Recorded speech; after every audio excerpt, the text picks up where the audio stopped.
Welcome to the Money Savvy Parents Podcast, the podcast for parents to gain financial education to then pass on through the generations. I am your host, Laura, mother to 3 beautiful children and founder of a financial coaching business, Savvy Peacocks. Let's remove the taboo from money together.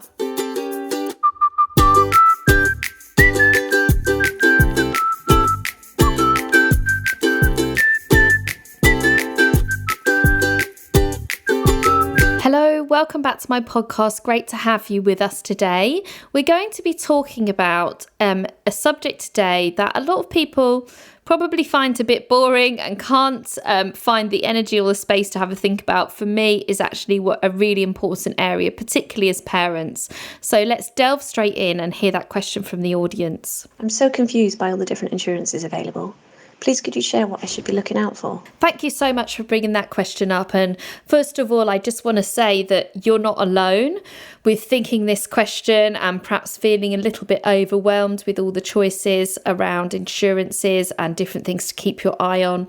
So I'm going to talk you through today some of the basics that I'd like to share. And as I've said before in my podcast, I'm not a financial advisor. I've picked up this knowledge through my banking career. So, if any of this sparks your interest and you want to get some more information, then I would highly suggest you speaking with a financial advisor, or please get in touch with me and I can make an introduction for you and we can talk through the different options.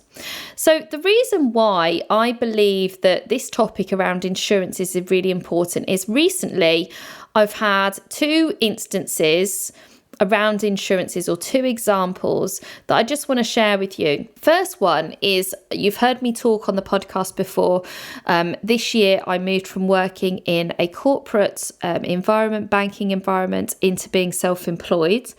And something I didn't think about whilst I was working at the bank was that I was getting a great employee benefit around life insurance. It's often called death in service, where they will pay out a lump sum of money on your demise if it's still whilst you're working. And I was able to top that up to give me quite a nice little chunk of money to cover my family in the event of me leaving them earlier than I anticipate. And this was heavily discounted. So I think it was something ridiculous like £12 for £250,000 worth of cover. So it was really great cover. But as my life has changed and I've now moved into self-employment, I've realised that however much that was a great discount, and it was great to have that cover, I'm now in a position where I've lost that insurance because I finished working there and I need to replace it. But instead of doing that when I was 18, 19, 20, when I joined the bank and it being really cheap, it's now going to be far more expensive for me to find life cover at age 38 that I am now.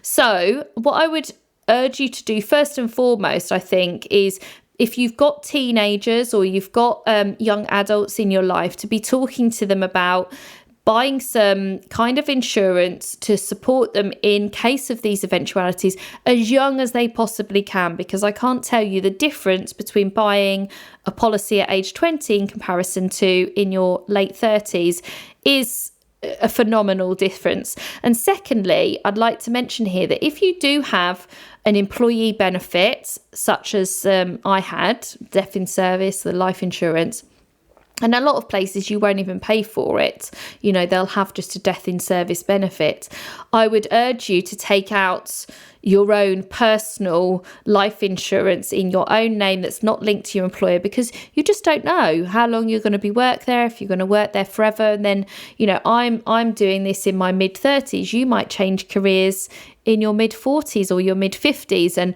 I can tell you that trying to find replacement cover at that stage will be very costly. So that's the first example I've got. The second example I've got is an insurance that I've had for a good 10 years or so, and I now want to claim against that insurance, and I'm finding it very difficult. So one thing that I'm going to talk about today is around looking through those terms and conditions and making sure you're clear on what you can claim for, what's covered, what's not, but also any insurance of any kind. We're going to talk about a whole host of them today. Any insurance of any kind, you understand what their percentage payout rates are. Because if you are looking at comparing a couple of companies and maybe there's like £5 or so in it on the costings, but their insurance percentage payout is 60% compared to 95%, then definitely you've got to go with the company that may be slightly more expensive but pays out a lot more. Because the last thing you want when you need to lean on your insurance, and, let's touch wood and hope you don't have to, but if you ever do need to lean on any of your insurances and make a claim, the last thing you want is for it to be a difficult conversation, for it to be hard work. So making sure that you understand what their payout rates are before you buy the insurance is something that often gets missed by people. So I've mentioned there around life insurance, and I have met people in the past that have said, I don't need life insurance. What do I care? I'll be gone. So what do I care about life insurance? But life insurance is not cover for you, because you'll be dead.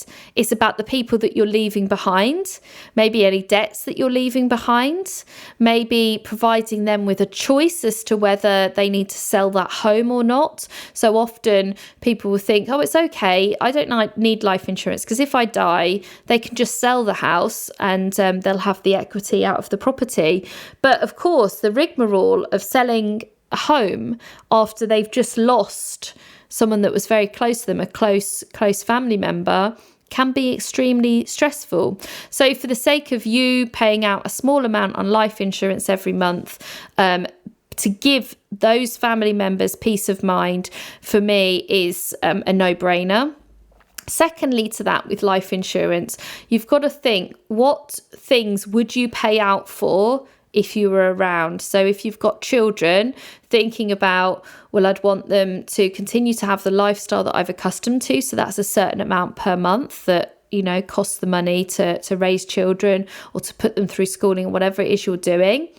And then over time, you maybe would have paid for them to go to university, bought their first car, allowed them to, helped and supported them to travel around the world, whatever it may well be, so that whether you're there or not, life insurance will make sure that that can still happen, whether you're there or not. So that's what life insurance is all about. So often people link it to the amount of their mortgage, that their mortgage is paid off if they die. But for me, it's much bigger conversation than that. It's all around what you're leaving behind. What elements of your life would you want to still fulfill, whether you're there or not? Okay, so the second element of insurance that I want to talk to you about that, again, doesn't get talked about enough is critical illness. So critical illness insurance is an insurance that will pay out the minute you are diagnosed with one of the real nasties. And every insurance policy is different. So again, you need to check this really clearly as to what they pay out for and in what circumstances. Of course, normally any pre-existing conditions wouldn't count. So there's no point going out and getting cover if you know you've got something that you're being diagnosed for, you're waiting their diagnosis. So it's got to be, you've never even had the inkling. And there's a whole list of things that it will pay out for. So it's not about whether you die or not, it's about whether you're critically ill. So when you think about critical illness, you're thinking about disability, any of the nasty diseases, cancer, things like that. So anything that's really going to impinge your life and make you critically ill. So that's what critical insurance will do, and it will pay out on diagnosis. So you need to think about, when you're thinking about how much you want covered on this, is not only what your outgoings are and what's needed, but also your lifestyle may still continue. So you may be undergoing treatment, but you will still want to have meals out, or maybe you will still want to do some of the hobbies that you've always done. So just because you're critically ill doesn't mean your life just stops and all you can pay out for is your essential bills. In actual fact, I would say that if you are unfortunate enough to be in that position, you probably would want your lifestyle to continue as normally as possible. So thinking in advance before you're buying that insurance is what what in my lifestyle would I want to see continue? What elements would sort of pull me through that situation? What financial burdens would I need to get rid of that I don't want to have to worry about if I'm undergoing treatment? So of course, the obvious one is mortgages, any lending, things like that. Now, the other thing I just want to say about insurances is that there's some insurances that there are a legal requirement for. So your home insurance, your car insurance, your travel insurance. Most households are paying out for those 3 insurances. So please make sure you're reviewing them regularly, you're comparing them. When your renewal comes through, particularly for your car insurance, when it comes through, making sure that you don't just accept the renewal, you get on the phone to them. Spend half an hour on the phone to them, talking to them about how loyal you are as a customer and things like that, because that's your opportunity to negotiate for those things that are essential. And then, of course, you might have other specific insurances that you want to take out, like mobile phone, funeral, TV insurances, things like that. And again, the same as what I've already said, know exactly what's covered, what's not covered, and what else you might be able to use if you didn't buy the insurance for it. So have you got the savings to pay out for a new phone or to fix your phone if it's broken? If you don't have the savings, then you need the insurance, because you need a phone to be able to work or to be able to communicate with people, and you don't want to have to all of a sudden have to find £500 to have your phone fixed. So weighing up what else you've got available to you that may well replace those types of insurances is an interesting one to have a think about. So just to give yourself a bit of a summary, what I want you to do when you're thinking about your insurances is put yourself in the shoes of the worst thing happening. What would I want covered in the worst case scenarios? What are the things that really first come to mind that you'd want to have peace of mind to know that they're covered? How would you feel? What would you want to not worry about at that time? And then go from there. But most importantly, as I've already said throughout this whole episode, it's really important to get independent financial advice, because what is for one person might not be for another, and so you need to have that personalised conversation about you and your personal circumstances so it can be tailored to you. I hope that got your thoughts flowing and gave you a different perspective around insurances. Like I say, it's something that I've come across recently that I just wanted to share. So thank you very much for tuning in, and I look forward to having you again on the podcast another day. Have a great day. Thank you so much for listening to Money Savvy Parents. If you enjoyed today's episode, then please subscribe and post your money questions within a review for future episodes. If you want to learn more, then please join my Money Savvy Parents Facebook group or club on Clubhouse. Let's remove the taboo from money together.